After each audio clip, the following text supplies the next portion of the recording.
পেঁয়াজ ভাজবো এখন। পেঁয়াজ দিয়ে ভাজতে দিব। পেঁয়াজটি ভাজা তারপরে মরিচ ভাজতে দিব।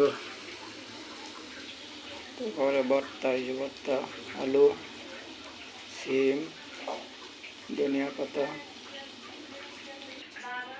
এখন ভাজতেছি মরিচ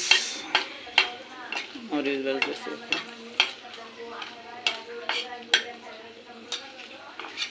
মরিচটি পুরা মশমশা করতে হবে ভাজা।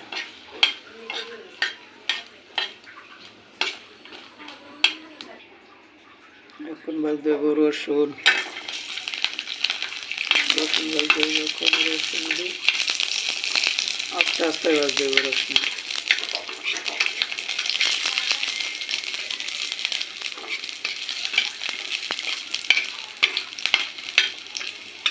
চুলাটা কমাইতে হইব, চুলাটা কমাই নিতে হইব।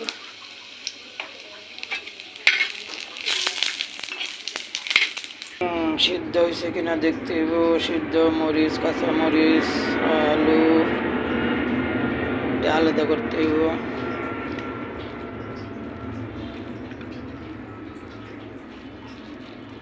সিপ ফেবাইন্ডা হালাই দিতে হইব। সিপ ফেহানি হালাইতে হইব। সিপ ফেহানি হালাইতে হইব। সিপ ফেহানি হালাইতে হইব। একটা ডিম সিদ্ধ দিয়েছিলাম, ডিমটাকে খাইয়া লইস। ডিমটা খাইয়া লই পরে। ডিমটা খাইয়া লইস। ডিমটা খাইয়া পরে বর্তমানে গেল।